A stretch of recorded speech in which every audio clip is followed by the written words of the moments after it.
Si vous suivez la voile de compétition, le nom de Paprec, premier acteur du recyclage en France, vous est forcément familier.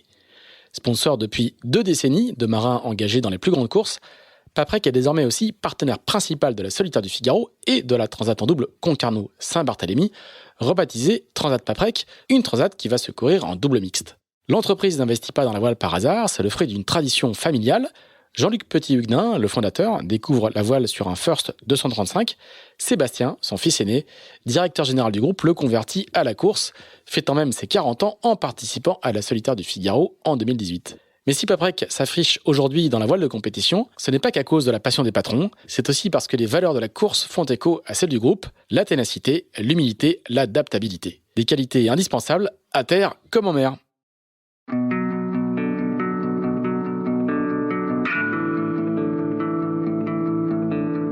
Bonjour, vous écoutez Into the Wind, le podcast des marins qui font des phrases.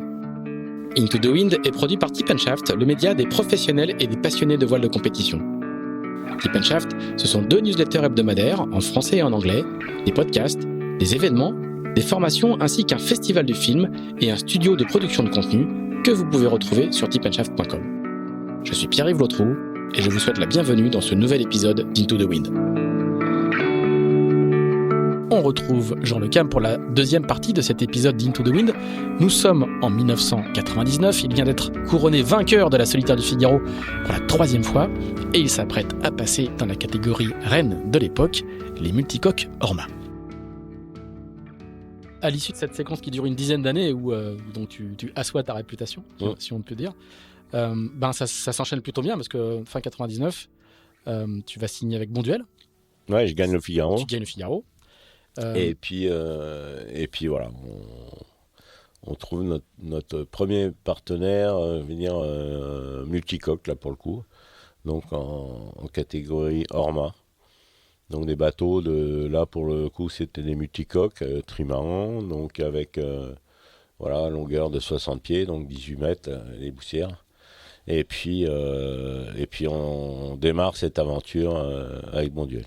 Et c'était un objectif en soi ? Ou c'est parce que c'était le circuit ? Ou c'est parce que c'était les années de Formule 40 qui te rappelaient ou c'était... Ouais, il y avait toute mon expérience en multicoque. Et donc c'était quelque chose qui était attractif pour moi. Donc on a démarré ce projet. Et puis assez rapidement, on a eu beaucoup de déboires sur ce... Ouais. On a eu la route du Rhum où on rentre dans le Camas qui est à l'envers. Faut que tu nous racontes un petit peu ça quand même parce que ouais. Bon, même dès le début, je sais pas sûr peut-être que le bateau est mal né, mais vous avez des galères dès le début. Ouais, on casse le mât. Enfin, vous cassez le mât au port, quoi. Il tombe à cause d'une mauvaise manœuvre, une mauvaise manip, etc. Donc c'était vraiment le mât de 28 mètres ou quelque chose comme ça qui se couche à l'entrée du port, et du coup on barrait le port avec le mât qui était pété dans l'eau. Bon, on va pas s'en vanter, mais bon. Mais c'est à l'image du projet, quoi. Ça a toujours été dans la douleur. Ouais, tout le temps dans la douleur. Et pourquoi ? Parce que du coup, dès qu'on a commencé, les budgets sont enflammés complets. Et donc on essayait de suivre, mais avec beaucoup de difficultés. Et donc, à chaque fois, ça a été des scénarios jusqu'à la fin, puisque la flotte s'est décimée à la route du Rhum. Donc, c'était quasiment la fin de Norma. Parce que les bateaux étaient allés trop loin, trop vite. Et donc, personne n'avait voulu calmer le jeu à cette époque-là. Moi, j'avais fait des propositions... J'avais eu fin de non-recevoir, limiter les mâts pour descendre de voilure plus bas, pour faire des bateaux plus marins, plus sécurité, etc. Bon. Et ça s'est fini avec des bateaux à la route du Rhum, où il y a eu beaucoup de bateaux complètement cassés parce qu'il y a eu une tempête. Et donc ça s'est arrêté là. Après, on a continué un peu. Et puis, moi, j'ai dit à Bonduel que je préférais... partir sur le Vendée Globe, sur les bateaux où voilà, tu peux aller pisser. Tu peux aller pisser. Tu peux mettre le pilote pour aller pisser. Voilà. Sans avoir peur de te retourner. C'est ça. Parce qu'il faut pas oublier que multicoque, ça chavire. Et qu'après, t'es dans la merde. Comme on est à 3 semaines du départ de la Route du Rhum, je voudrais juste revenir sur la Route du Rhum 2002. Dans ton livre, tu dis que la nuit sur la Route du Rhum, c'est la pire nuit de ta carrière. Ah bah là, quand je rencontre Camas, parce que là on part... Ça, c'est improbable. Hein. Improbable. Donc on part de Saint-Malo, et puis forcément, la première nuit, t'es à peu près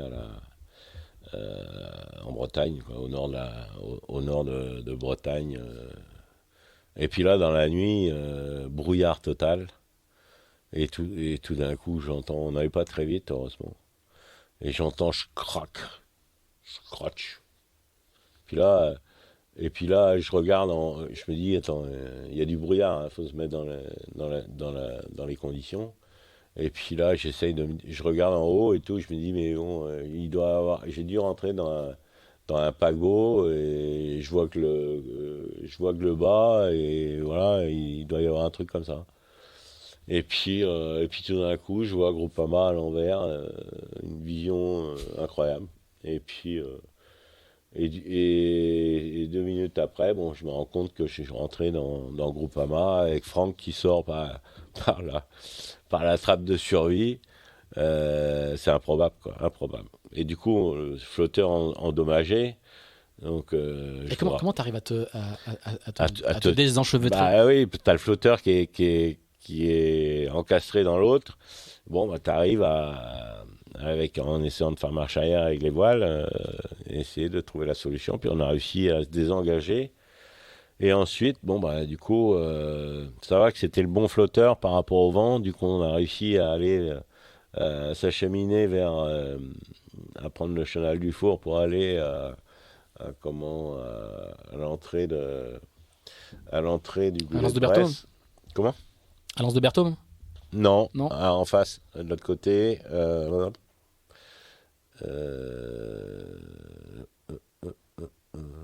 Là où se fait stand-by la baie Flandre.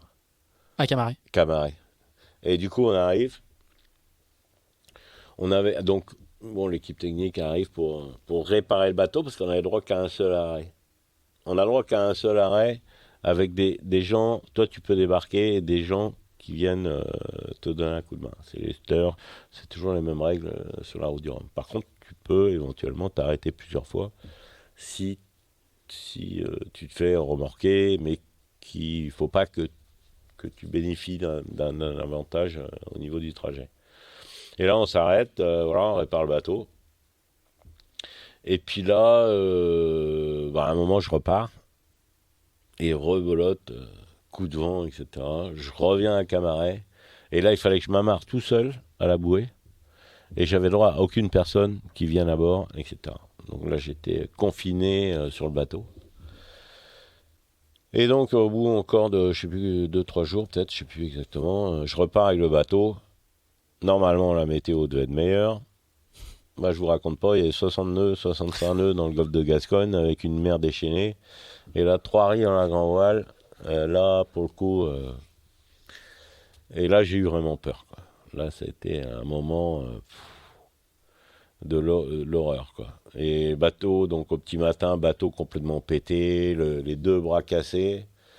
J'arrive à sécuriser à peu près le bazar, tant bien que mal. J'avais le radeau de sauvetage dans le filet. Et là, j'arrive à m'acheminer vers le Portugal, vers Porto. Où là, à cette époque-là, Jacques Carès travaillait avec nous. Et donc, on trouve un remorqueur, on arrive à rentrer le bateau. On répare le bateau là-bas, avec des lattes, on fait un bricolage. On a réussi à ramener le bateau ici. Et cette année-là, c'est quand même la grande année où Michel Desjoyaux gagne. Et surtout, le truc extraordinaire, c'est quand même Steve Ravussin qui avait course gagnée et qui chavire. Parce que là c'était quand même... À 600 000 à l'arrivée. Oh là là là là. Quelle horreur. De ces bateaux-là, tu disais, ce sont des bateaux de fous. Voilà. Ouais, c'était des bateaux qui étaient devenus trop extrêmes. C'est-à-dire qu'on avait dépassé la limite de la maîtrise de l'outil. C'est-à-dire que tu n'étais plus capable de maîtriser et quand tu ne maîtrises plus ton outil, là, c'est là que la peur intervient et c'est là que ça devient vraiment dangereux. Parce que quand tu ne maîtrises plus ton futur proche, c'est compliqué. C'est le moins qu'on puisse dire. C'est ça. C'est là que tu vas passer à l'IMOCA, comme tu viens de le dire. Voilà. Une petite question quand même. Jusque-là, le Vendée Globe, t'as pas interpellé? Non. Toi qui as tout fait avant, c'est non, pas... je voulais pas. Non, je voulais pas parce que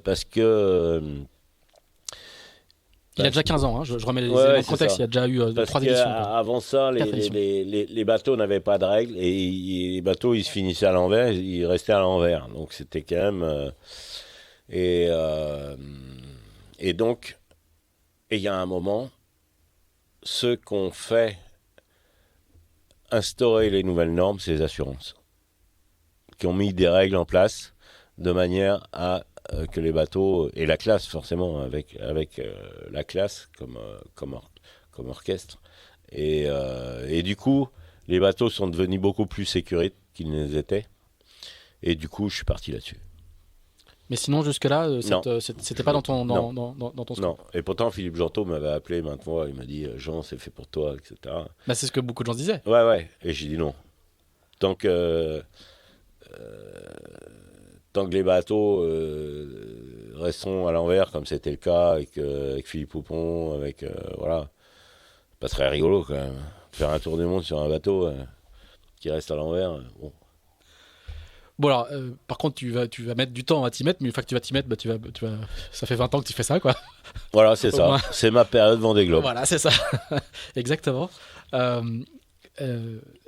Là aussi, tu vas du coup pouvoir dessiner ce qu'on a dit tout au début de cet épisode. Hein. C'est là où tu vas dessiner c'est ton dernier bateau neuf, à part celui-là. Ouais, un plan lombard. Un plan lombard, exactement. Un sister ship Du bateau de Bilou. du bateau de Bilou, Ouais. qui s'appelle à l'époque Seal et qui s'appellera ensuite Veolia. Ouais. Et au début, ça part en fanfare, quoi. On sent que tu prends du plaisir. Il y a tout ce que t'aimes, la régate serrée, la technologie, le développement, les copains de la bête Concarneau. Ouais. On l'a pas dit, hein, mais quand les gens dont tu parles et avec qui tu travailles, c'est des gens qui étaient tes amis d'enfance, quoi. Hein. Ouais. Ça reste frappant. Aujourd'hui Mmh. encore, on parle d'une baie qui fait 10 000 $ quoi, même pas. Hein. Ouais, c'est ça. Et raconte-nous ce début et ce premier Vendée Globe qui lui aussi, je vais pas dire forge ta légende, mais c'est quand même. Ouais, le premier Vendée Globe, c'était en 2000. Bon, on a mis le bateau à l'eau en mai 2004 pour un départ en novembre Voilà. 2004. À l'époque, ça se faisait. Donc, Et puis aujourd'hui. Voilà. Et donc, et là, on met le bateau à l'eau et puis et la quille était trop souple en torsion et du coup, gros problème. Je refuse de prendre le départ de la Transat en solitaire anglaise. C'est-à-dire qu'elle vibre, hein, c'est ça. Hein, elle part en. Mars Wind, je sais pas comment on dit. Elle part en. Comment on appelle ça? C'est comme le pont, là. C'est les phénomènes vibratoires de pont. Des phénomènes vibratoires qui s'amplifient et que tu n'arrêtes pas, et jusqu'à destruction. Ouais. Les avionneurs connaissent très bien ce phénomène. Et donc.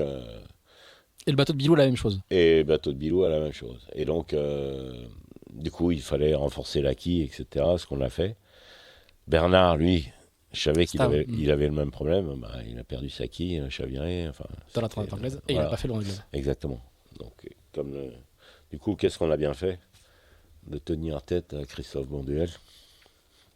Parce que du coup, le sponsor, il disait il faut y aller. Pourquoi? Donc, j'avais fait intervenir Bilou et tout pour lui dire voilà, c'est comme ça. Donc, si on veut bien préparer le Vendée Globe, il faut qu'on renforce la quille. Et on est à 6 mois du départ, quoi. Ah, bah oui. Ah non, mais de toutes les manières. Et après, on fait un super Vendée Globe, puisqu'il y avait. Donc, on part devant avec PRB. Hein. Et Vincent avec Vincent le Terrible. Voilà. Et puis là, je descends dans les. Alors après, on passe l'Indien, et après, nous voilà dans le Pacifique, dans les icebergs. Moi, je continue dans le sud. De toute façon, je suis dans les icebergs, donc un peu plus ou un peu moins. Si ça se trouve plus sud, il y en a peut-être moins, et c'est possible. Hein. Et du coup, C'était avant les portes. Pour ouais, les gens ouais. qui connaissent le Vendée Globe Voilà. aujourd'hui, c'est avant les portes, Voilà. avant les systèmes de détection Et des je me glaces. retrouve au Cap Horn avec un wagon d'avance complètement collé par une bulle météo au Cap Horn. Puis là, tu peux pas éviter. Hein. C'est là que tu tournes à gauche. Donc, et là, Vincent, il revient à mes baskets. Et puis, donc, on fait une remontée. Au final, il gagne le Vendée Globe. Moi, je fais second. Et j'étais très content, au final, d'avoir fait second. Et tu sens tout de suite que ça va être ton destin des 20 prochaines années. Tu sens que cette course-là, elle va t'aimanter, Bon, structurer ta vie, quoi. Après, bon Dieu l'arrête. Après, on rachète le bateau. Et donc, l'époque VM Matériaux, pour le coup. Mais je veux dire, à l'arrivée du premier, tu sens que cette course, c'est ta course? Bah, ouais, parce que ça ramène quand même des enjeux techniques, une préparation technique. C'est énorme, hein, préparer un Vendée Globe, on ne s'en rend pas compte, mais c'est beaucoup de travail, beaucoup de métiers différents. C'est à la fois aussi de la compétition, c'est de l'aventure aussi, parce que chaque Vendée Globe, c'est des aventures différentes. C'est plein de choses.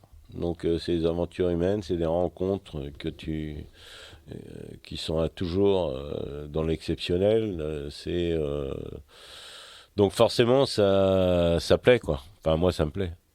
Et tu le sais, à l'arrivée de ce premier-là, tu sais que... Je sais pas forcément, mais c'est sûr que je prépare tout de suite Le suivant. Et on est encore à l'époque où on se pose un petit peu la question du statut du Vendée Globe. Est-ce que c'est... Il y a encore un petit peu de débat. Est-ce que c'est la course d'une vie, et puis une fois qu'on l'a faite, on peut se retirer, ou est-ce que ça s'enchaîne comme d'autres font, des Solitaires du Figaro, des Routes du Rhum? Bon, après ça dépend de chacun, hein, je pense. Il y en a qui font une fois, et puis ça c'est chacun est différent. Hein. Donc là-dessus, c'est vrai que là je vais faire le 6e. Donc c'est pas mal. Vous êtes deux, hein, c'est un petit club. Ah ouais. Avec Arnaud Boissière. Ah oui. Et c'est aussi le moment où le grand public te découvre dans ta capacité à avoir ton langage propre, dans ton sens de l'humour, dans ta gouaille. Ouais. Alors ça, c'est une caisse de résonance incroyable, et on te découvre à ce moment-là, parce que tu peux avoir gagné 3 fois la solitaire, tu passes pas au journal de 20h. Ouais, des fois aussi. Oui, si, mais pas aussi fréquemment que sur le Vendée Globe. Ouais, non, mais c'est sûr. Moi, j'ai pas changé. J'ai pas changé entre le moment où je fais le Figaro et le moment où je fais le Vendée Globe. Ça m'a pas fait changer fondamentalement. Les gens m'ont découvert, tout simplement. Parce que c'est vrai que le Vendée Globe a une aura bien plus conséquente que n'importe quelle course au large en France, c'est clair. Et d'autant plus aujourd'hui.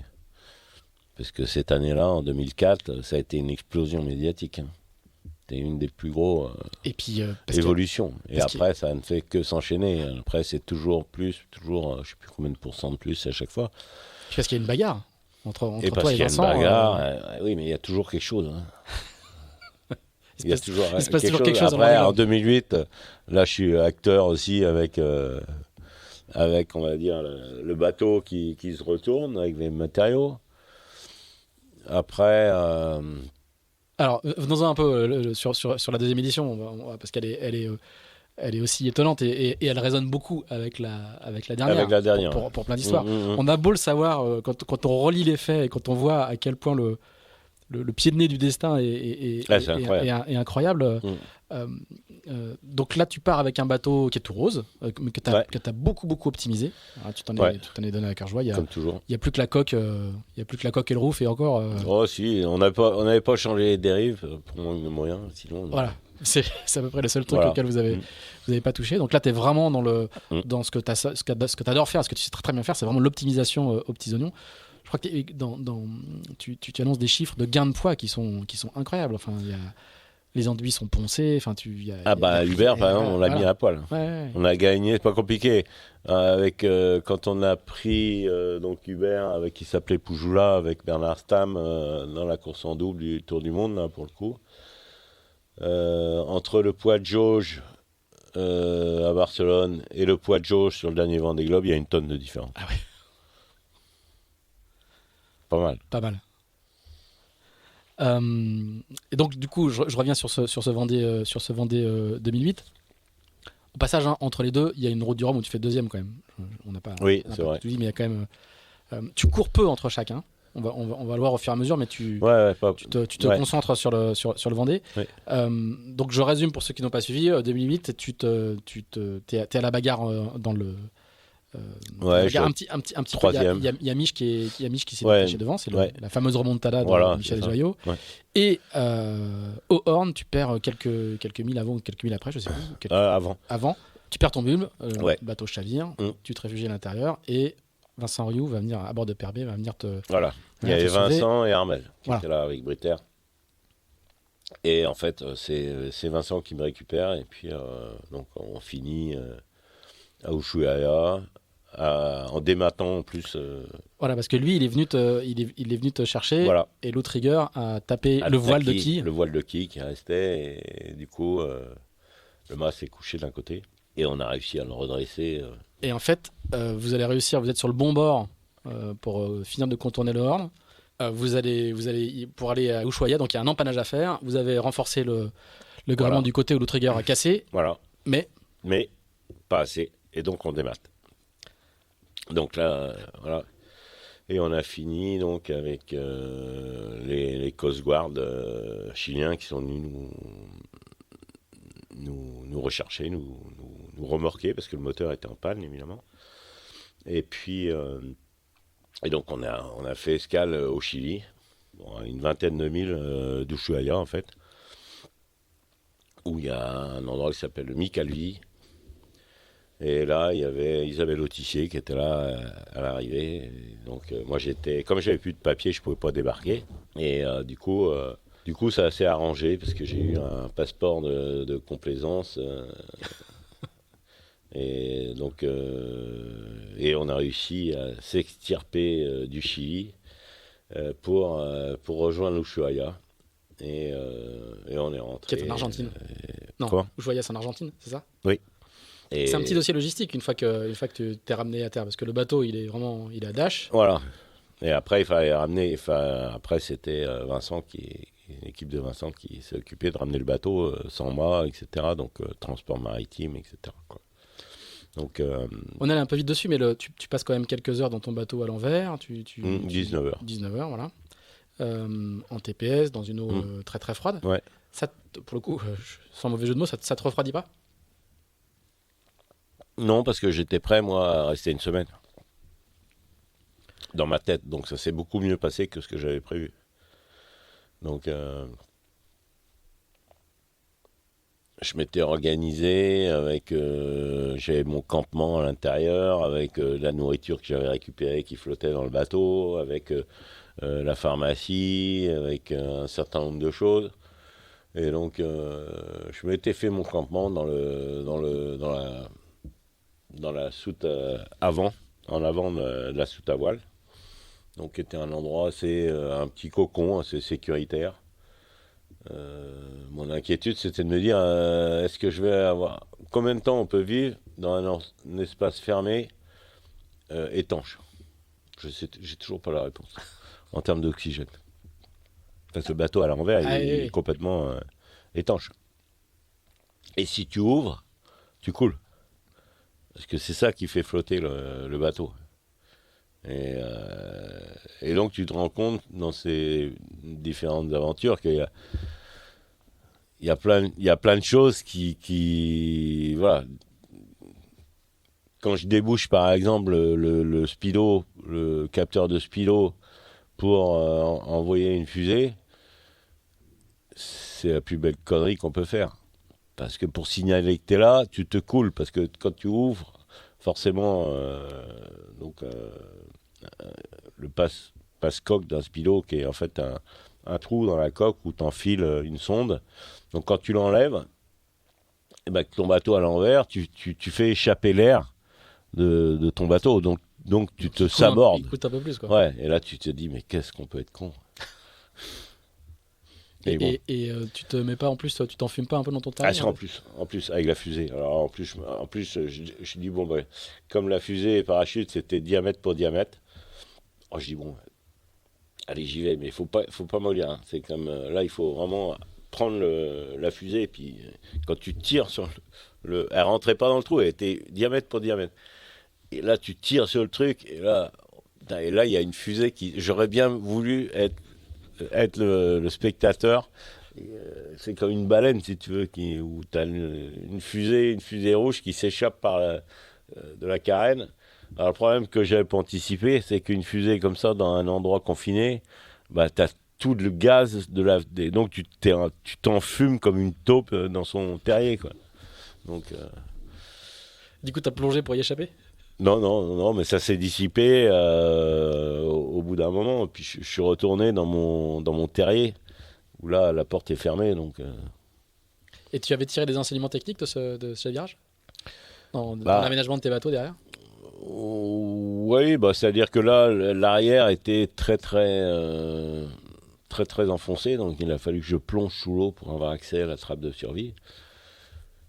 Et puis, depuis, on met des marques pour, si tu as quelqu'un qui vient te sauver, au moins quand il casse la coque, qu'il n'arrive pas dans le ballast. Donc ça, c'est quand même des trucs, c'est vrai qui sont assez efficaces. Alors après, là, on rentre dans une séquence qui est pas très drôle. C'est des années un petit peu dures. Ce qu'on raconte pas très souvent, c'est que quand il arrive ce genre de naufrage, derrière, il y a des dossiers d'assurance à remplir. Ah oui. Vous avez eu un dossier assez lourd, quoi. Bah ouais, j'étais propriétaire du bateau. Et puis l'assurance, elle avait été des courtiers qui avaient placé le risque chez un assureur russe et qui avait disparu du jour au lendemain. Et du coup, c'était procédure sur procédure avec tribunal, comment on va dire, de commerce, et puis après, tribunal. Et du coup, ça a duré 1 an et demi, l'histoire. Et c'est là où... parce que nous, on devait rembourser quand même... Les traites du bateau. Les traites du bateau, c'était de l'ordre de 20 000 euros par mois. Et c'est là où le Crédit Agricole a été chouette, c'est que à cette époque-là, on ne remboursait que les intérêts pendant... Pas le capital. Et pas le capital. Donc, ça allégeait largement donc, ce qui nous a permis de tenir aussi dans le temps. Alors, quand je dis que c'est une séquence difficile, c'est que du coup, en 2009, tu fais la Jacques Vabre avec Yves Le Blevec, mais vous chavirez au bout de quelques heures. C'est la course la plus courte de l'histoire. Là, on part du Havre et on chavire à Cherbourg. Là, c'était pas mal. Ouais, t'étais rentré assez vite chez toi, quoi. Là, c'est sûr. Là, on a rentré le bateau à l'envers dans la rade de Cherbourg. Et on l'a redressé et le mât, nickel. Incroyable. Ah, le mât a pas cassé, ouais. Ah non, mais le mât, il était monstrueusement lourd. Et peut-être pourquoi aussi on a chaviré, c'est-à-dire quand tu as un mât beaucoup trop lourd, quelque part. Et alors derrière, tu vas faire la Barcelona World Race. Alors après, et là, voilà. Un nouveau dématage. Ah oui, avec. En 2010. Avec Président. C'est pour ça que je parle de séquences un petit peu. C'est vrai. Et là, un petit peu difficile. Quand ça veut pas, ça veut pas, quoi. Ouais, c'est ça. Après, on s'arrête avec Bruno Garcia. On s'arrête au Cap-Vert. Et là, on reste 3 semaines au Cap-Vert, à Mindelo. Et puis, et le bateau, après, en attendant, en fait, qu'un cargo puisse ramener le bateau. Et comment tu vis cette période-là, 2000, perte de l'acquis actuelle, Barcelona, tu te dis, peut-être falloir raccrocher ou non, t'es du genre résilient? Bah non, c'est pas parce que tu perds ta quille, voilà. Tu cognes un micro-iceberg, tu vas peut-être pas en cogner tous les jours. Hein. C'est pas parce que après tu chavires, voilà. Et après tu démates. Bon, t'es pas dans une bonne période, hein. On va pas dire le contraire. Mais bon, voilà. Il y a des fois, il y a des bonnes périodes et des mauvaises périodes. Hein. Bon. Et après, le futur, c'est impeccable. Alors, tu vas retrouver un sponsor. Ouais. Grâce à Luc Talbrodet, je crois. Ouais, c'est ça. Donc, les rencontres, toujours les rencontres, c'est toujours très, très important. là, du coup, c'est une préparation assez intense aussi, assez sport. Oui, parce qu'on avait loué le bateau aux Espagnols, à la fondation, à la FNOB. Celle qui organisait la Barcelona World Race. Voilà, c'est ça, avec Andorre Serra. Et puis là, on avait un bon deal, parce qu'on avait des moyens de modifier le bateau. Donc là, on y a été, on a changé le mât, changé la quille. Donc au final, on n'avait pas un mauvais bateau. Donc, et après, avec Synertiel, je dois faire 6e, je crois. Donc, qui était quand même pas si mal que ça à cette époque-là. Donc, et le bateau court toujours. Hein. Tout à fait. C'est l'ancien Gitana Haiti, c'est ça, hein? Ouais, c'est donc, ça. Du coup, alors après, je suis perdu là. Ça a été le bateau de Fabrice De Romain Amadeo et de Romain Attanasio. Ouais, c'est ça. Et maintenant, c'est. Et maintenant, je sais. Il est là. Ouais, il est ça là. doit être Sébastien Marcel. Ouais, je crois. Ça, hein. Ouais. Si j'ai bien. Ouais, mais des fois, les bateaux, ils changent de main. Sinon, vous allez sur histoiredeshalfes.com si vous connaissez pas encore. C'est ça. Hein, tout le monde va dessus. C'est le frère d'Alain Gauthier qui fait ça et c'est à peu près très exhaustif. Et sur ce Vendée-là, donc c'est 2012-2013, ce Vendée Globe-là.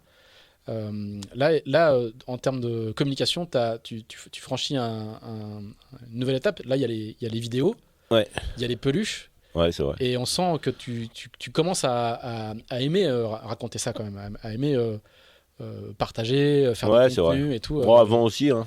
Mais c'était là, plus... là, t'as les moyens de t'exprimer. Ouais, c'est vrai. Et ça marche. Et ça marche. Les gens sont contents, tout le monde est content. Donc, c'est vrai. Et donc après, voilà, forcément... Je crois que tu fais 5e du Vendée Globe, sur 5e précisément. Ouais. Ça, quand on est à plus savoir tous tes scores au Vendée Globe, c'est que t'en as fait quelques-uns. Bah, tu sais, des fois, bon... 5, 6... J'ai dû faire 6 une fois, non? Ouais, celui d'après. Celui d'après. Donc, tu vois, on se trompe de 4 ans, des fois. Ouais. Non, mais ça en dit long, de savoir que tu n'arrives plus à... On commence à en avoir fait beaucoup, quoi. Bah oui, bah c'est sûr. C'est sûr que si tu en fais qu'un, tu sais combien t'as fait. Tu te souviens. Le premier, bon, deuxième, je me rappelle. Bon. Le dernier aussi, la place du con. Donc, voilà. Bah, il manque le 3e, t'as pas fait. Premier et 3e, t'as pas fait. Non. T'as fait 4, 5, 6. 2, 4, 5, 6, ouais. C'est ça. Et abandon.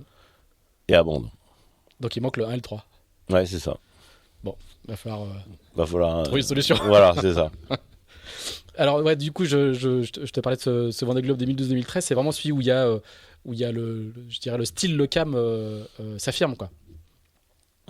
D'où ça devient ce savoir-faire-là et cette envie-là? Tu calcules pas, quoi. Tu vas... Ah non, c'est comme ça. Je sais pas pourquoi. Et puis, toutes les pluches ont un nom, il y a plein de... parce qu'elles ont une histoire. Ouais. Elles ont une histoire. Parce que ça, l'histoire des pluches, ça a commencé avec Bon Duel, avec Marsupilami. Avec l'histoire de la marsupilami-thérapie. Et ça a commencé comme ça, donc forcément, Marsupi, il s'appelle Marsupi, voilà. Et après j'ai eu plein de peluches. Alors maintenant, les gens, ils m'amènent des peluches pour qu'elles fassent le tour du monde. Là, au dernier tour du monde, là, pour le coup, il me faut 2 valises, quoi. Donc à un moment, là, ça en était trop. Au dernier tour du monde, je pouvais plus. Enfin, là, il faut que j'arrête parce que... Tu vas ouvrir une boutique? Bah non. Ici, sur le port? Non, mais c'est vrai que... Et puis t'es hyper fidèle parce qu'il y a une peluche, je crois qu'elle s'appelle Ushu. Ushu. Ah bah Ushu. Il y a les gros noms du domaine des peluches. C'est Marsipuy de Christophe Bonduel qui arrive avec une peluche qui s'appelait Marsupi. Et puis forcément Ushu. Et Ushu, donc, il disparaît. Ushu qui est issu de Léon le Hérisson. D'accord. La mascotte de l'école de Pouzauges. Voilà. Et quand je chavire avec VM Matériaux, on perd la mascotte à côté du Cap Horn. Donc, il y a eu une histoire, et puis il y avait une maîtresse de l'école qui avait raconté une histoire que en fait, Léon le Hérisson avait fait une mutinerie, et il était parti donc à Ushuaïa, voir son cousin Ouchou. Et au final, c'est Ouchou qui avait pris sa place pour continuer l'histoire de la mascotte. Et tu vas toujours, et je chaque année toujours. À Pouzauges, Toujours. à chaque arrivée de Vendée Globe, ouais, c'est vrai. avec chaque départ, chaque arrivée, parce que pour récupérer la mascotte et pour la rendre. Alors pour les plus jeunes qui nous écoutent, la marsupilami-thérapie, je ne sais plus comment on dit, hein, c'est parce qu'il faisait tellement froid sur ton premier Vendée que voilà. J'avais mis un tuyau qui reprenait un peu la queue du marsupi. Et donc je récupérais l'air chaud du moteur avec ce tuyau. Voilà. Et à l'arrivée de ce premier Vendée Globe, j'ai eu la chance, j'étais à la fameuse conférence de presse. Il y a des vidéos qui traînent si vous voulez aller les voir. Et Christophe Bonduel, ton sponsor, vient, t'offre un marsupilami. Et la conférence de presse, qui n'était plus vraiment une conférence de presse, se termine. On envoie la chanson de Johnny. C'est l'envie, c'est ça, hein. Et tu montes sur scène, t'es en collant avec tes ouais. Ton blouson Guy Cotten marqué Bonduel, et t'as mis sur Pilami, et tu retournes la salle, quoi. Et il est, je sais plus quelle heure il est, et on est au bout de la nuit. Et personnellement, c'est la conférence de presse la plus incroyable que j'ai vue. Et pour ceux qui étaient là, il y a eu une fête après. Bah toujours. Voilà. Et on s'est couché, je sais pas.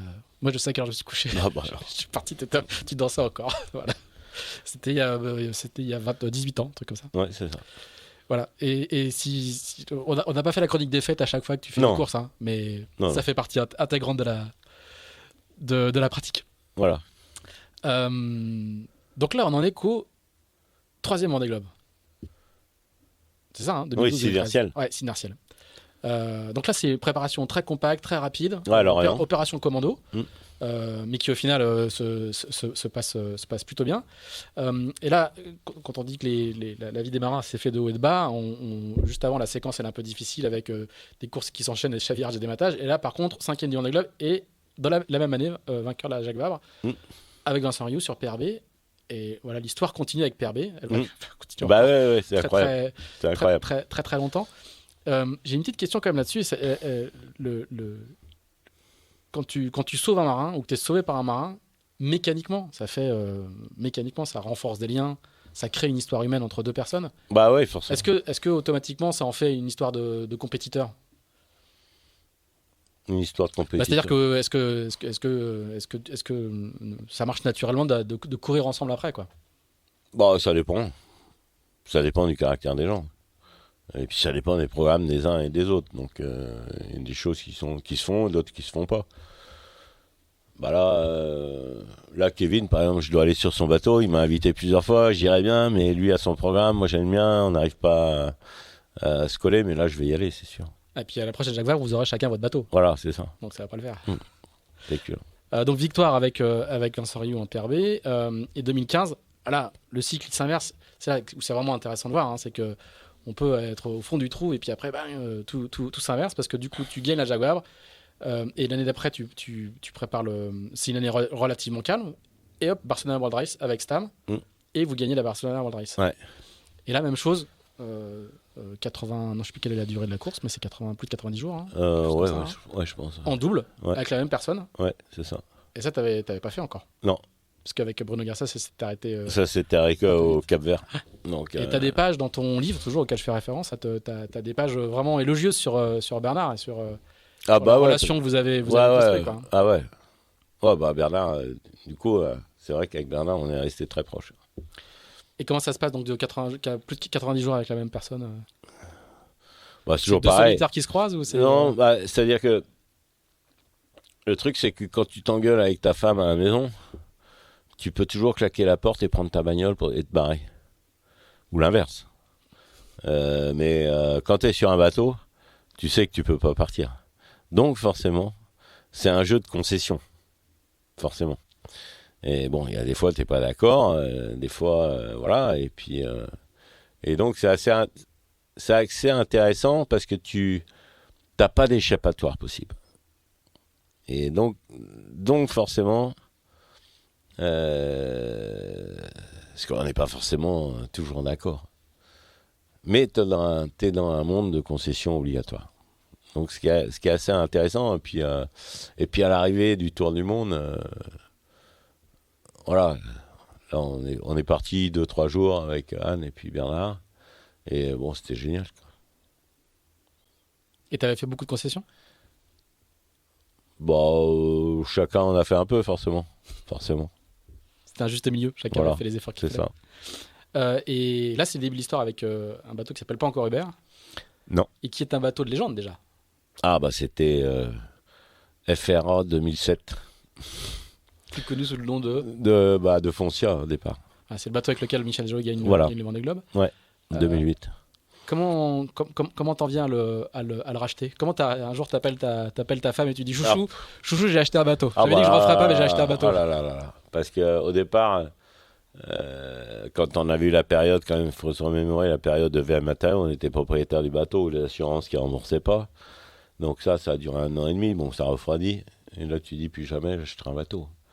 Et puis là, je vais voir le propriétaire du bateau, Nicolas Hauss, à Hambourg, en Allemagne. Et donc, je lui fais une proposition de rachat de son bateau. Parce qu'on avait un prix préférentiel, parce que Bernard l'avait loué en fait avec Poujoula pour l'opération Barcelona. Et puis là, du coup, j'appelle Anne, puis je lui dis, tu sais quoi, j'ai acheté le bateau. Donc voilà. Et après, qu'est-ce qu'elle te dit? Une fois que tu as acheté le bateau, de toute façon, une fois que c'est fait, c'est fait. Encore? Et puis, et après, voilà, on monte, forcément, tu as le bateau pour faire le projet du prochain Vendée Globe. Et là, donc, forcément, tu as le bateau sur les bras, machin, et puis tu as des gens qui t'appellent, qui savent que tu n'as pas de sponsor, qui disent, est-ce que tu mets ton bateau, moi je veux bien te le racheter, etc. Et toi, tu dis non, alors que tu n'as même pas les moyens, et puis tu dis non, et puis on a fait, du coup, on est arrivé quand même à garder le bateau, à le préparer, et puis à faire la course avec ce bateau-là, sous les couleurs Finistère-Mervent, d'ailleurs, on l'a appelé Finistère-Mervent parce que c'était le nom du bâtiment dans lequel on est aujourd'hui, qui est une SIC pour le développement économique d'un territoire. Et donc voilà, au mois de septembre, on a trouvé des partenaires en dernière minute au mois de septembre, 2 mois avant le départ. Donc c'était quand même chaud. Et ça t'épuise jamais dans ta conviction que tu veux faire cette course-là, de les faire au dernier moment, d'avoir cette pression économique que tu racontes bien, ça te dit jamais, bon là c'est bon. Non, parce qu'il y a des fois, oui. Cet été, par exemple, là, on était un peu... on savait qu'il fallait qu'on... Moi, je faisais le tour du monde que si je trouvais un nouveau... si on avait les moyens de faire un nouveau bateau. Parce que là, ça faisait 3 tours du monde avec Hubert quand même. Bon, là, t'as envie de quelque chose d'un peu nouveau. Et du coup, ouais, des fois, là, cet été, au mois d'août, avec Anne, là, on était là, mais merde. Et puis, en une semaine, paf. Donc, au final... Toi, c'est toujours cette espèce de... faut être persévérant, hein, ça c'est sûr. Hein. Ça, je vous garantis qu'il faut être dans la durée. Hein. Il ne faut pas mollir. Hein, parce que sinon, c'est pas toujours facile. Puis comme dit Loïc Perron, le marin oublie toujours les mauvais moments. Heureusement. Mais l'être humain, moyenne, oublie toujours les mauvais moments. Le marin est particulièrement résilient à chaque fois qu'il dit peut-être. Qu'est-ce que je fous là, pourquoi je fais ça. Ouais, c'est ça. Et il y retourne. Il retourne à chaque fois. Donc ce Vendée Globe de 2016-2017, il est presque étonnamment calme. Je dis ça, je suis assis tranquillement devant un micro et tout. Je l'ai pas fait, mais quand on... Avec Silenciel. Ouais. Non, avec Finistère-Mervent. Ah oui. Le 2016-2017. Alors, tu te tires la bourre avec Yann Eliès dans la montée. C'est ça. Ouais. Jusque les 3 quarts du parcours. Ouais, tout à fait. Ouais. On a fait. Mais il n'y a pas de, il y a pas de sauvetage, il n'y a pas de naufrage. Alors. Pour toi, hein. Ouais. Ouais, mais d'un autre côté, c'était une belle course. Bien sûr. Parce que c'était quand même avec Jean-Pierre Dick. On était 3 en fait. Il y avait Jean-Pierre, il y avait Yann avec le bateau Keguiner.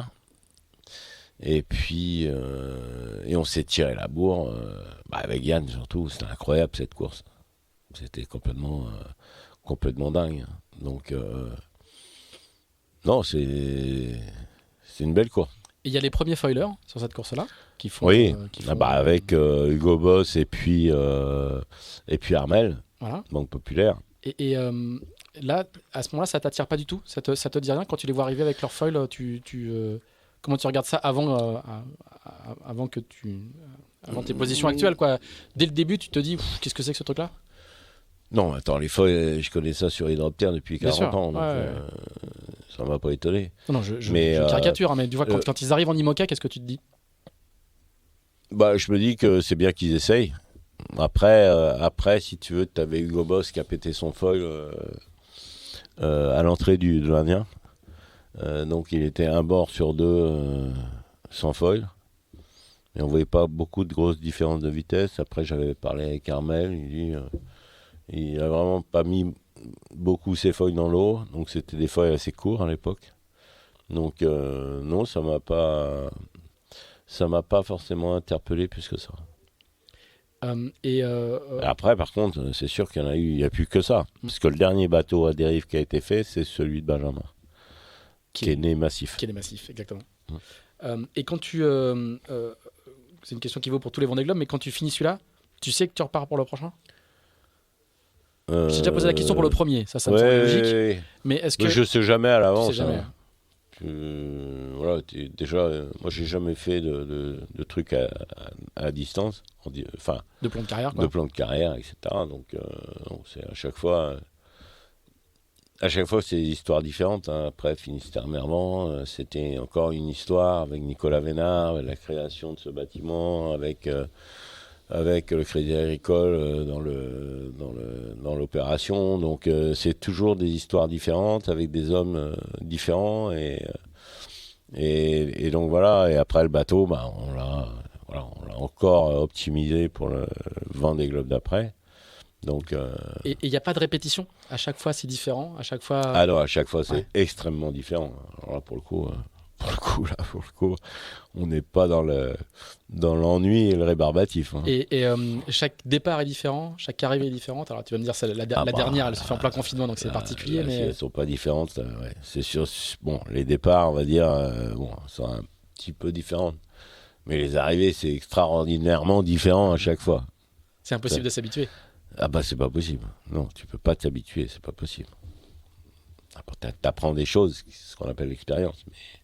Mais globalement, le dernier c'était le pompon quand même. Ça c'est sûr. Alors le scénario là, celui qui l'a écrit, je sais pas comment il s'appelle, mais c'était quand même bien vu. Hein. Alors on en parle un petit peu quand même de ce Vendée Globe parce que effectivement c'est le dernier en date.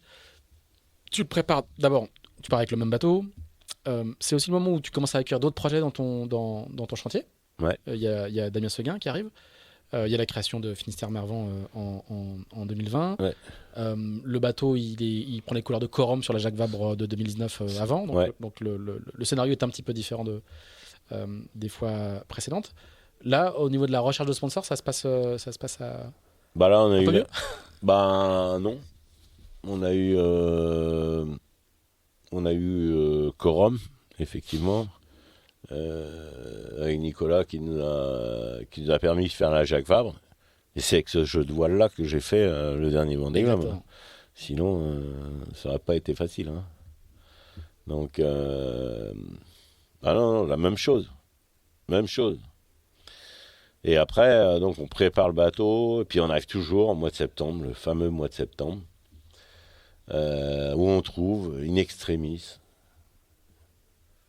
Avec Ibis et Crédit Agricole et voilà, donc de toute façon tout est fait, tous les investissements sont faits, on avait le jeu de voile de Corum et donc on part vraiment avec un très petit budget et donc et puis là je revois les vidéos, forcément, parce qu'au bout de 15 jours de course, j'étais encore 3e. Et à un moment, j'étais avec Hugo Boss, à vue. Quand je rentre dans le Pacifique, j'étais 3e. Et PRB me dépasse. Et donc forcément, quand PRB pète, on va dire j'étais encore troisième. Un truc complètement incroyable. Bateau, conception 2006. Tu dis qu'est-ce qui se passe ici? On n'était pas du tout... les pronostics de départ, avant le départ, de toute façon, il n'y en avait que pour Hugo Boss et Charles. Mais y compris tes propres pronostics. Nous, toi-même, t'es surpris d'être là. Ah bah complètement. Ouais. Non, mais c'est sûr. Mais il y a eu une telle différence entre le prévisionnel et la réalité qui est complètement hallucinant. Quand tu reprends, il faut reprendre quand même les pronostics de tout le monde au départ, où de toute manière il y avait Charles et Hugo Boss, terminé. Les autres, ils existaient à peine. Il y avait Apivia, peut-être.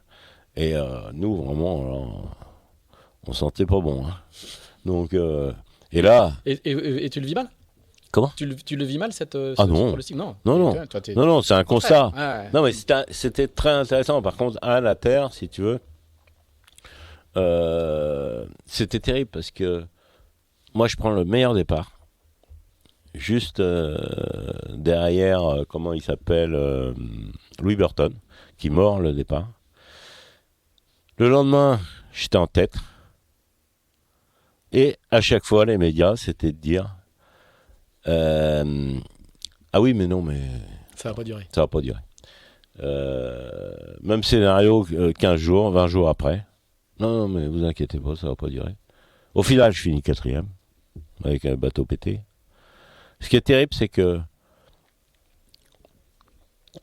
quand les gens ont prévu un scénario qui n'est pas celui qu'ils avaient prévu qui allait être, ne peuvent pas s'empêcher de faire mentir le présent, la réalité.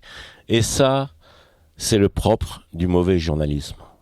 Parce que un vrai journaliste doit relater les faits et jamais imaginer un scénario et essayer de transformer la réalité sur des faits qui ne sont pas ce qu'ils relatent.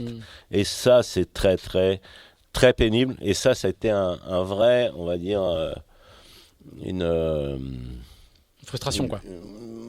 Pas moi, parce que c'était plutôt Anne à terre qui s'occupait de cette partie-là. Moi, je faisais mon boulot en mer, je m'en foutais, hein, honnêtement. C'était pas mon affaire. Mais après, c'est vrai que Anne m'a raconté tout ça, etc. Puis que c'était... mais bon. Mais après, et une fois le sauvetage de Kevin effectué, ça va être l'inverse. On va avoir du LECAM partout, quoi. Ah oui, non, mais c'est pas... Après, les deux vont se rejoindre. C'est-à-dire qu'on va se dire, mais non seulement il a sauvé Kevin, mais en plus, il fait une course incroyable. Ah bah la descente, la descente, elle était quand même... oui. Hein, même moi, même t'y crois pas, quoi. Enfin, tu dis, mais il y a un problème quelque part, quoi. C'est pas possible, quoi. Dans ces proportions-là, c'est pas possible. Et bon, bah, c'est comme ça. Hein. Alors effectivement, après, Kevin, qui était troisième, et voilà, c'est là où il fait attention de me doubler, c'est qu'il peut arriver une emmerde.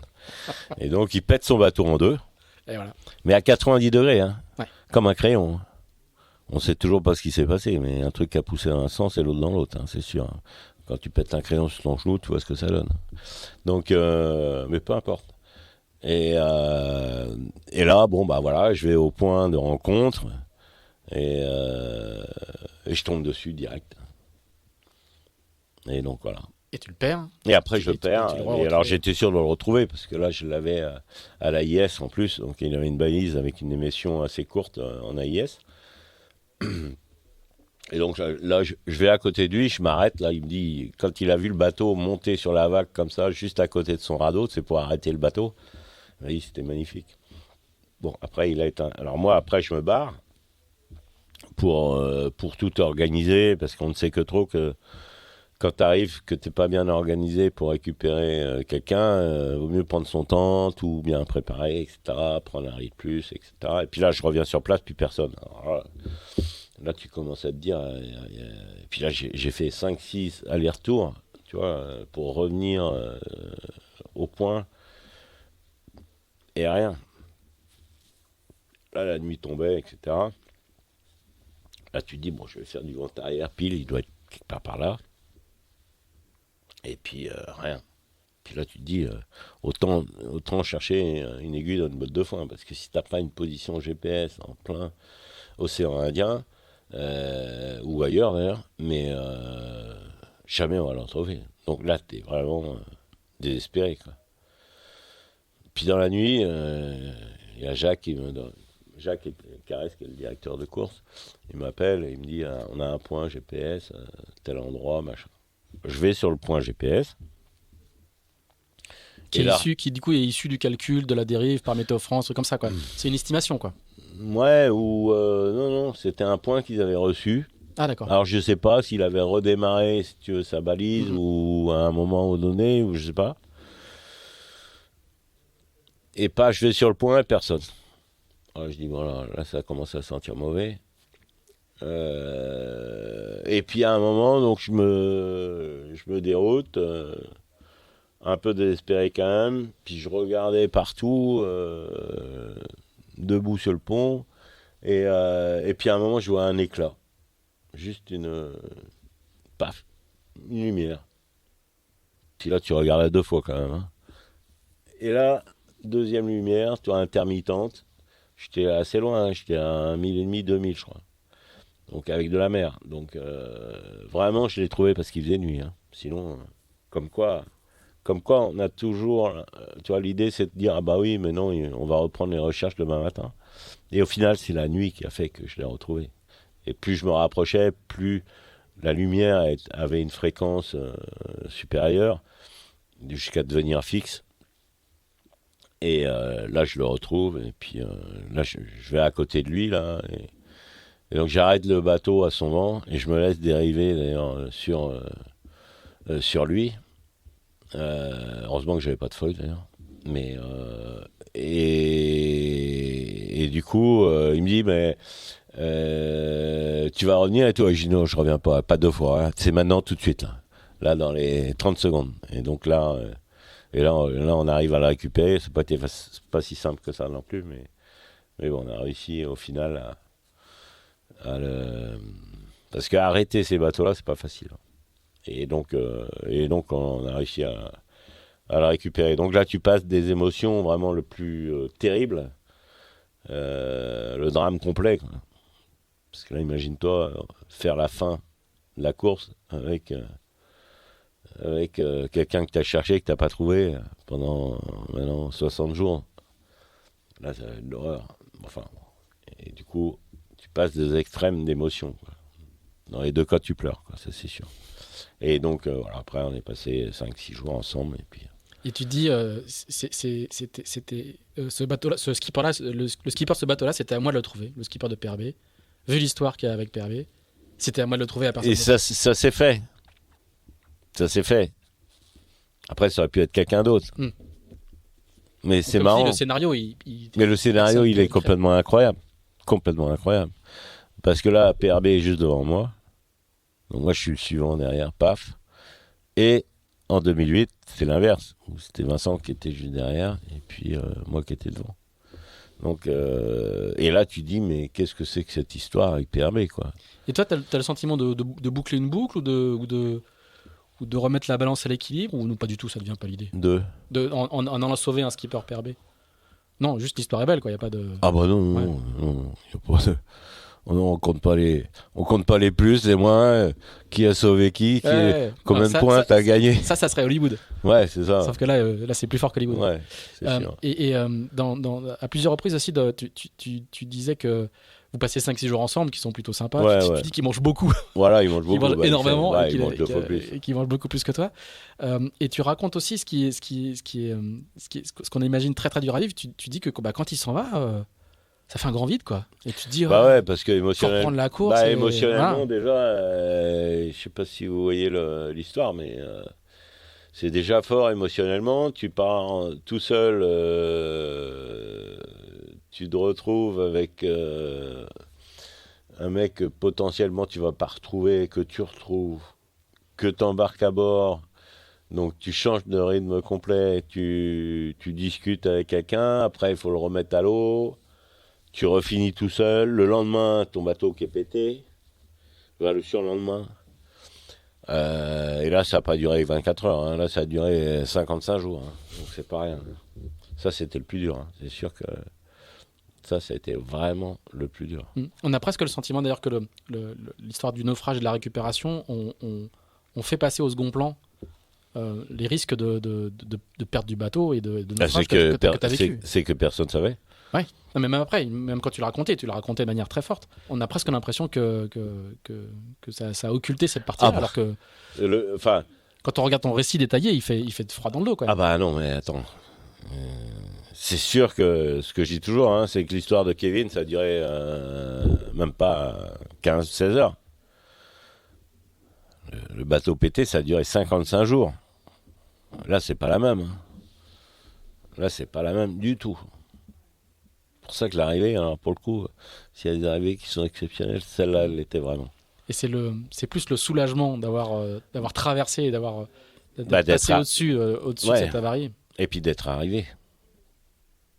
Parce que combien de fois tu te dis que tu vas jamais arriver, quoi. Ça, c'est sûr. Et en plus, personne n'est venu voir ma réparation. Tout le monde s'en fout. Alors que quand tu l'as décrit, elle a l'air d'être assez sophistiquée au final. Je sais même pas si... Il faudrait que je récupère des photos, quand même. J'avais demandé qu'on fasse des photos. Ah si, il y a eu... il y a eu France 3 qui était venu faire un film. Faut que je récupère ça, parce que ça, c'était beau. Est-ce que tu répares une fois, ouais. Ça recasse, et tu répares une deuxième fois? Ouais. Et là, après, il faut que ça tienne jusqu'au bout, parce que j'ai plus rien. Tu as découpé les ballasts, hein, pour mémoire, tu as découpé les ballasts pour faire les cloisons. Pour faire la cloison. Mais bon, échantillonnage de ballast, quoi, très, très faible. Donc ça a repété, on va dire. C'est-à-dire que la cloison est remontée avec des chocs dans l'encastrement. Donc après, j'ai découpé toutes mes lattes et j'ai fait des renforts avec les lattes pour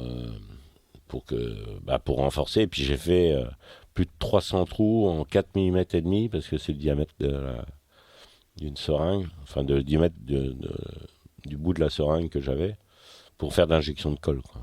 À la fin, ça, c'est ta première réparation? Oui, mais la deuxième, j'ai refait des trous, mais en parallèle. Donc, et en même temps, renforcé avec des lattes, des boulons, de la colle, du Sika. Et à la fin, j'ai plus rien. J'ai plus de matos. Là, pour le coup, tous les ballasts ont été découpés. T'as plus de Sika, je crois. Hein? Non, j'ai plus rien. Tu fais ta dernière réparation avec ta dernière cartouche de Sika. Ouais. Donc, bon, faut que ça tienne. Hein. Mais ça a duré 55 jours. Donc là... Et là, tu te dis pas plus jamais ça? Non, parce que tu te dis, là, pour le coup, là, pour le prochain bateau, si tu veux, cahier des charges, au niveau slamming, si tu veux, il est proche des foilers. Alors qu'il n'aura pas de foil. Alors qu'il n'aura pas de foil, mais ça, c'est autre chose. Et quand évidemment, la conférence de presse au Sable d'Olonne à l'arrivée, elle est beaucoup moins festive que celle de 2004. 5 en l'occurrence. Elle est très sérieuse parce que tu as un vrai discours. On voit que tu as réfléchi. D'abord, tu révèles ton avarie. Ouais. Donc, on comprend par tes mots que c'est grave, mais tout le monde n'a en tête que le sauvetage de Kevin et le résultat final qui fait qu'à 16h15 tu deviens quatrième. Ouais. On a presque trop d'informations à gérer, quoi. Ouais, c'est ça. Mais le discours que tu tiens sur les foilers, le fait de faire des bateaux plus simples, de les rendre accessibles, tu l'as mûri pendant le Vendée Globe au vu de ce que tu as vu avec les foilers. C'est quelque chose que tu arrives à formaliser à l'arrivée, ou parce que tu as une vision très claire et très... Moi, j'ai toujours été... C'est qu'un programme, quoi, tu vois. J'ai toujours été dans cette idée-là. C'est-à-dire que je pense qu'il y a... après, c'est l'avantage de l'âge. C'est-à-dire que tu as vu tellement de choses se passer dans la durée et des trucs se casser la gueule par faute de ne pas s'intéresser au futur et de ne pas avoir une vision qu'est-ce qui va se passer dans les 10 ans à venir. Vers où on va, ou vers où on veut aller et vers où on ne veut pas aller. Donc il faut savoir quand même que les bases, les fondements du Vendée Globe, c'est l'accès aux jeunes et aux PME. J'ai l'impression qu'on s'en éloigne rapidement. Et donc, il faut peut-être faire attention. Donc voilà, et ce projet-là, il a toujours été... moi, j'ai jamais prôné l'élitisme. Tu vois, dans toutes les classes dans lesquelles j'ai participé, que ce soit le Figaro, que ce soit en Norma, en IMOCA, etc. Donc, c'est pas ma vision du futur. Donc voilà, et donc, on a monté ce projet-là, justement, basé sur ces réflexions-là. Parce que, comme dit Anne, c'est bien de dire les choses. Le mieux, c'est de les faire. Et c'est ce qu'on est en train de faire. Donc, je trouve que c'est assez cohérent par rapport aux idées sur lesquelles je me suis exprimé dans cette conférence de presse et après d'ailleurs. Et donc, pour concrétiser ça, on a ce nouveau projet, Tout commence en Finistère. Et donc, voilà. Mais ma question, c'était surtout, est-ce que tu sais que tu vas profiter quand tu rentres dans la salle? Dans ton livre, on le sent un petit peu, à la conférence de presse, j'ai hâte d'arriver parce que je veux dévoiler l'avarie, parce que du coup tu l'as gardé pour toi et on sent que ça t'a beaucoup pesé. Et tu as des choses à dire sur évidemment l'évolution, mais du coup tu sais que tu vas profiter de cette caisse de résonance-là pour faire... Il y a peut-être presque un côté programme, quoi, tu vois. Oh non. Alors là, moi, quand j'attaque une conférence de presse comme ça, je sais même pas qu'est-ce que je vais raconter. C'est là, tu sais que tu vas raconter l'avarie, quoi. Mais... Oui, l'avarie, ça je le sais. Mais après, dans le fil de ma conversation, je sais pas du tout où ça va aller, et c'est tout le temps comme ça. C'est-à-dire que hier, on a fait un podcast là, mais tu sais pas où va t'amener, si tu veux, la conversation, suivant les questions, les interventions, tu sais pas qu'est-ce qui va se passer. Et donc, tu t'adaptes à chaque fois à la situation en présence. Alors derrière, il va y avoir une tournée médiatique incroyable. Ah bah là, oui. Tu goûtes ça ou ça te Non, c'était génial parce qu'on a eu la chance d'avoir justement des médias aussi hors du commun et du coup avoir accès à des situations, des plateaux télé, des journalistes extraordinaires, des rencontres. Non, c'était vraiment c'était fatigant, hein, c'est sûr. Hein. Enfin, on faisait beaucoup de déplacements sur Paris, etc. Mais à chaque fois, c'était hyper riche, hyper enrichissant. Et ça, non, c'était fatigant, mais très sympa. Et ton équipe et Anne t'ont prévenu quand tu arrives à terre, tu vas voir, ça va être la folie? Ou tu commences un peu à t'en douter quand Macron t'appelle et veut faire un Skype avec toi? Tu comprends qu'il s'est passé quelque chose quand même ou pas? Quand Macron appelle, sur le côté que je récupère, Kevin, c'est sûr que... Bon, moi, le truc, c'était d'arriver après. Hein. Cette histoire-là était derrière moi. Donc après, moi, tout de l'affaire, c'était que j'arrive en bateau et pas en avion. Ou pas du tout. Donc non, c'était vraiment d'arriver l'histoire. Et Jaco, il m'avait dit, Jean, si t'arrives, tu vas avoir un accueil extraordinaire. Quoi. Alors non seulement j'arrive et je fais 4. Alors, tu vois, là, la fin du scénario, mais alors tu crois même pas que ça existe. Hein. C'était monstrueux. Et là, toutes les planètes alignées, je sais pas. Difficile, hein. Mais je sais pas ce qui s'est passé avec comment Boris qui se paye un bateau de pêche. Moi, j'étais pas au courant de ça. Hein. Et alors, du coup, c'est Anne qui t'appelle et qui te dit, mais si tu te secoues un peu... La veille de l'arrivée. Je schématise. Hein, si tu te secoues un peu, c'est ça. Il y a moyen, avec tes 16h15, il y a moyen de faire quelque chose. Anne, moi je rentre pédalo, ça. Là, j'en ai marre. De toute façon, j'aurai pas la marée ce soir, donc 1 heure de plus, 1 heure de moins. Là, c'est bon, j'ai la totale. Je rentre pédale douce, et puis elle me dit, mais les gens, si ça se trouve, tu peux faire 4e. Pour moi, je faisais premier, tu vois, des bateaux À à dérive. Je faisais quoi, 8, je crois, un truc comme ça, 7 ou 8, je sais plus.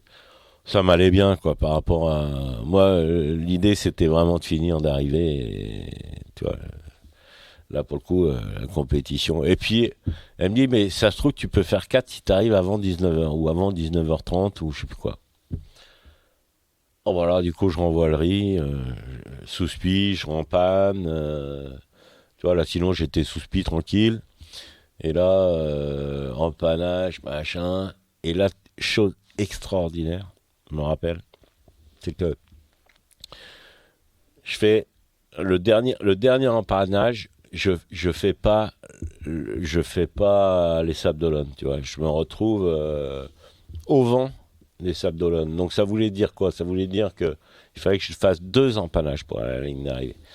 Et là, j'implore le dieu de la mer, Neptune, et j'ai dit, mettez-moi 10 de droite, s'il vous plaît, maintenant, là, vous me foutez 10 de droite, et ça va le faire. En plus, pas d'empannage, je vais gagner je sais pas combien de temps. Eh ben, figure-toi qu'il y a eu 15 de droite. J'ai fini sous J1, quoi. Et des fois,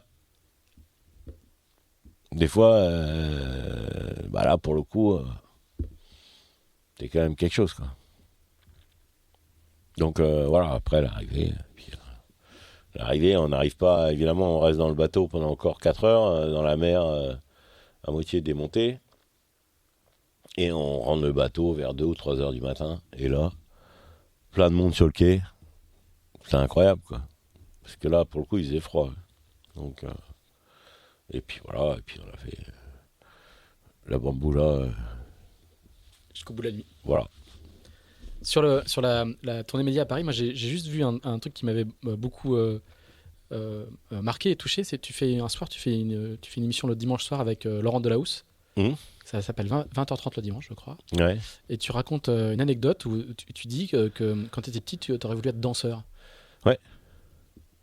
Ouais, voilà, moi j'aurais pu être danseur, ouais. Mais j'aime bien la danse, toujours. Hein. Mais ou jardinier. J'ai une période où je voulais, voilà, quand tu penses à ce que tu as envie de faire, j'ai une période où je voulais faire jardinier. Et puis, et après, une autre période où, voilà, je m'étais inscrit au cours de danse et tout. Et bon, mais j'aurais pu faire danseur. Ouais. Il n'est pas trop tard. Hein. Non, enfin là, quand même. Petite question sur le programme à venir, et puis après, je vais te laisser. Ouais. Quand on voit les dernières années, t'es l'homme du Vendée Globe. De temps en temps, il y a une petite Jacques Vabre ou un truc comme ça, mais on voit que ta préparation, elle est orientée Vendée et tu fais peu d'autres courses. Là, avec la mécanique des qualifications, il va falloir que tu fasses des courses. Il va y avoir une course au 1000 mécanique. Enfin, peut-être qu'elle va se décanter au fur et à mesure, mais ouais, en fait, avec ton annonce à toi, ça fait un bateau de 9 en plus. Avec Eric, ça en fait 2. Ouais. Et là, de toutes les manières, avec les règles actuelles, je n'aurais jamais fait aucun Vendée Globe. Donc, si les organisateurs réfléchissent un peu, je suis pas sûr, encore une fois, qu'on soit dans des normes qui... Voilà, il y en a... À chaque fois, il faut être plus tôt, plus fort, plus riche. Et c'est pas ma façon de voir les choses. C'est toujours la même histoire, etc. Et je pense qu'il faudrait peut-être regarder un peu ce qui va se passer dans le futur et peut-être mettre les choses un peu à plat, les analyser, de regarder toujours comme en politique d'où on vient, où on est et où on va. Et ça, je pense que c'est important. Après, au niveau des 1000 de qualif, de toutes les manières, aujourd'hui, mon bateau, il sera mis à l'eau en septembre. je vais faire la Jacques Vabre. Et puis, je ferai les courses. Voilà. En plus de ça, dans notre projet, il y a le bateau d'Eric qui sera mis à l'eau au mois de mai, qui sera le bateau identique. Et donc, je vais profiter de naviguer pour du concret sur le même bateau que je vais avoir plus tard. C'est ça l'intérêt aussi d'avoir un projet commun et de pouvoir mutualiser non seulement les coûts, mais aussi les entraînements et l'optimisation de connaissance de son outil de travail. Ça va être une préparation beaucoup plus j'allais dire lourde, non, importante que les fois précédentes, mais parce qu'il y a un bateau neuf, quoi. Bah, c'est sûr que... Hubert, tu le connais sur le bout des doigts. Celui-là, il va falloir apprendre à le découvrir, quoi. Oui, bon, j'ai pas trop d'inquiétude. Moi non plus. Donc, j'espère pour toi que ça va changer un petit peu quand même. Ah bah non mais c'est sûr. Bah, je navigue sur le Mini là, en 40 pieds. Tu vois bien quand même, c'est assez hallucinant quand même. Bah, toi, ça fait du 40 pieds, donc Mais ils étaient pas comme ça. Non, mais tu vois les différences. Ouais. C'est assez impressionnant quand même. Bon, Jean, merci beaucoup. Ok. D'avoir balayé 40 années de carrière, quoi. Putain, et c'est pas fini. Combien de temps C'est pas fini. 2h32. Oh, toi incroyable. Pas mal quand même. Ah bah, bravo. Bon, mais bravo à toi. Merci beaucoup d'avoir pris autant de temps et d'avoir balayé autant de bateaux, autant de courses, autant d'histoires différentes. On a hâte de voir la tête et les premières images du plan de l'IMOCA David Raison. C'est ça. C'est quand même des belles histoires, hein, quand on commence en mini et qu'on arrive en IMOCA, un petit peu comme Sam Manuel d'ailleurs. Hein, et c'est les mêmes générations. Ils ont couru ensemble et l'un contre l'autre. Donc on a hâte de voir les premières images. Je sais pas quand est-ce qu'on les verra. Sinon, il faudra attendre la mise à l'eau. Bonne préparation d'ici là. Bonne gestion de budget qui est arrivée beaucoup plus tôt que d'habitude. Merci à toi. Si vous nous avez suivis jusqu'à là, merci à vous aussi. N'hésitez pas, comme d'habitude, à nous dire ce que vous en pensez, ce qu'on peut améliorer, ce qu'on fait bien ou ce qu'on fait pas bien. N'hésitez pas, continuez à nous écrire, on essaye de vous répondre et puis on se retrouve la semaine prochaine pour un nouvel épisode. Alors là, pour le coup, la semaine dernière, je savais que c'était un podcast avec toi, Jean. Le prochain, je ne sais pas qui c'est, donc il faut qu'on trouve d'ici là. Merci à tous, merci beaucoup, Jean. Merci à vous, bonne journée. Bonne journée. Merci d'avoir écouté ce nouvel épisode d'Into the Wind, produit par Tip & Shaft. Si vous l'avez apprécié, n'hésitez pas à le partager, n'hésitez pas non plus à nous dire ce que vous en pensez, en bien ou en mal. On se retrouve dans 15 jours pour un nouvel Into the Wind. À bientôt!